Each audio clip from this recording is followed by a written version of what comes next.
आज देखेंगे हम महत्वपूर्ण अनुच्छेद। अनुच्छेद 79 संसद के गठन के बारे में अनुच्छेद 79 में बताया गया है। अनुच्छेद 80 राज्यसभा की संरचना। राज्यसभा की जो संरचना है उस राज्यसभा के जितने भी कार्य हैं उसके बारे में अनुच्छेद 80 में बताया गया है। उसका कौन सभापति होगा सबके बारे में अनुच्छेद 80 के अंदर बताया गया है। अनुच्छेद 81 लोकसभा की संरचना। लोकसभा की संरचना के बारे में अनुच्छेद 81 में बताया गया है। अनुच्छेद 82 प्रत्येक जनगणना के पश्चात पुनः समायोजन के बारे में बताया गया है। अनुच्छेद 83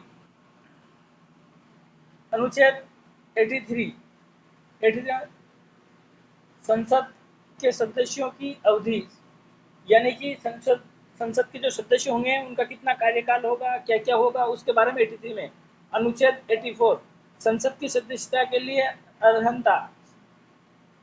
अनुच्छेद 85 संसद के सत्र और सत्रावन का विघटन। अनुच्छेद 86 संसद में अभिभाषण का और उनके संदेश भेजने का राष्ट्रपति का अधिकार। जो संसद है, संसद को संदेश भेजने का अधिकार राष्ट्रपति को है। यह बात अनुच्छेद 86 में बताई गई है।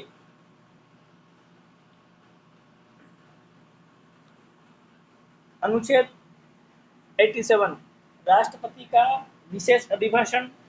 जो राष्ट्रपति होता है, राष्ट्रपति का जो विशेष अभिभाषण होता है, वह विशेष अभिभाषण अनुच्छेद 87 के अंतर्गत है।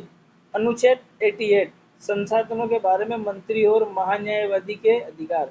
जो महान्यायवादी शब्द जो उपयोग में लिया गया है, इसको बोलते हैं अटॉर्नी जनरल। इंग्लिश में क्या बोलते हैं महान्यायवादी को? Attorney general. यह एक प्रकार से केंद्र सरकार का सरकारी वकील का पद है। केंद्र सरकार की तरफ से सुप्रीम कोर्ट, हाई कोर्ट में महान्यायवादी पैरवी करता है किसी भी मामले के बारे में, तो इसको सरकार का वकील भी कहा जाता है। सरकार का वकील कहना क्या है? सरकार का ही वकील है महान्यायवादी। इसको इंग्लिश में अटॉर्नी जनरल कहते हैं।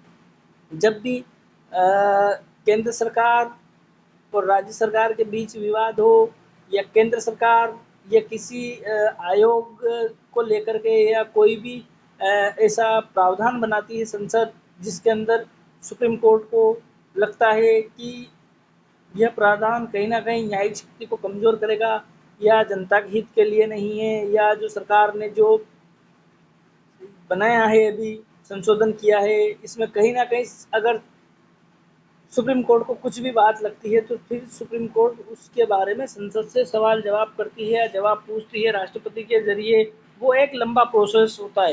तो वहाँ पर कोई भी मंत्री या कोई जाकर के सरकार की तरफ से पैरवी नहीं करता है, वहाँ पर महान्यायवादी जाता है और महान्यायवादी जाकर के सरकार की तरफ से पैरवी करता है। अब इसके बाद बढ़ते हैं हम अनुच्छेद 89 राज्यसभा का सभापति और उपसभापति के बारे में बताया गया है। राज्यसभा का सभापति और उपसभापति। राज्य का सभापति इसमें बताया गया है कि राज्यसभा का एक सभापति होगा, एक उपसभापति होगा। सभापति कौन होगा, उपसभापति कौन होगा, इसके बारे में अनुच्छेद 89 में बताया गया है। राज्यसभा का जो सभापति होता है वह उपराष्ट्रपति होता है, यह बात निश्चित है। इसके बाद में आते हैं हम अनुच्छेद नंबर 90 पर। अनुच्छेद 90 कहता है उपसभापति का पद रिक्त होना, पद त्याग और पद से हटाया जाना।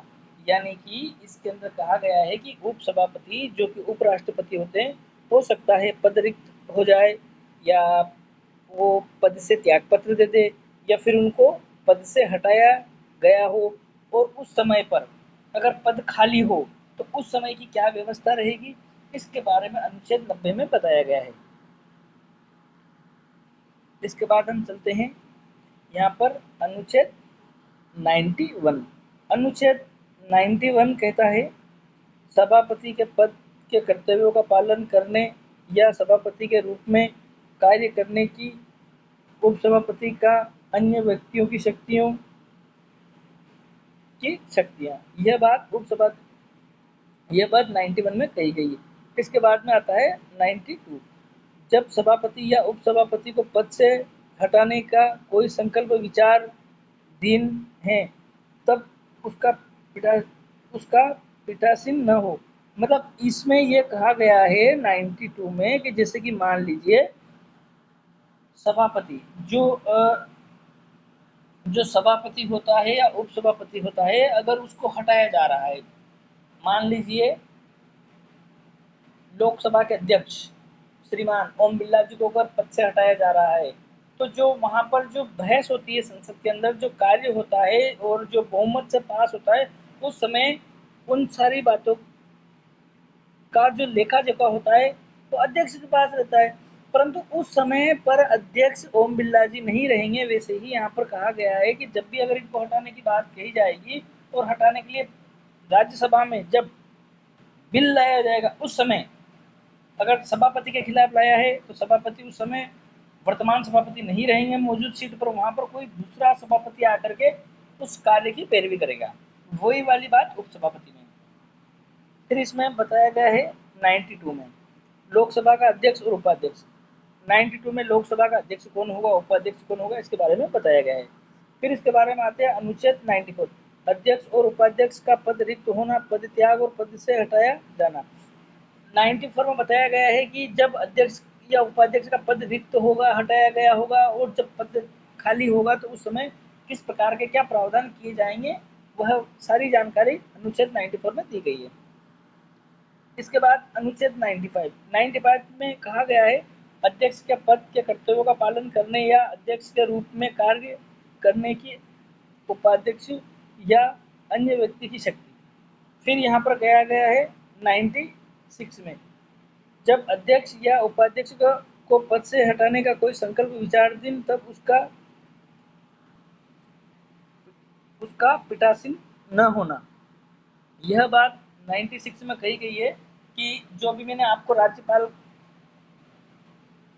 राज्यसभा के सभापति के बारे में बताई थी, वही बात यहाँ है कि अगर अध्यक्ष या उपाध्यक्ष के खिलाफ अगर उनको हटाने के लिए अगर बिल लाया गया है संसद में, तो उस समय उस बिल की पैरवी स्वयं नहीं करेगा, स्वयं की जगह कोई दूसरा व्यक्ति नियुक्त करा जाएगा। बढ़ते हैं अगले 97 की तरफ। सभापति और उपसभापति तथा अध्यक्ष और उपाध्यक्ष के वेतन और भत्ते। सभापति, उपसभापति, अध्यक्ष, उपाध्यक्ष, इनका कितना पैसा मिलेगा, इनको क्या क्या वेतन भत्ता मिलेगा, और इनके वेतन भत्ते में कटौती की जाती है या नहीं की जाती है, तो किस प्रावधान से की जाती है, नहीं की जाती तो क्यों नहीं की जाती, वह सारी बात 97 में बताई गई है। अगला आता है 98 संसद का सचिवालय के बारे में 98 में बताया गया है। 99 सदस्यों द्वारा शपथ या प्रतिज्ञान। अनुच्छेद 99 में शपथ के बारे में बताया गया है। अनुच्छेद 100 सदनों में मतदान व्यक्तियों सदनों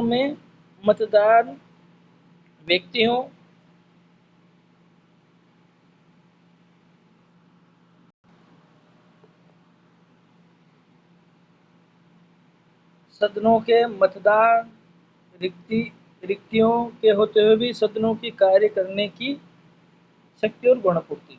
इसके बारे में अनुच्छेद 100 में बताया गया है।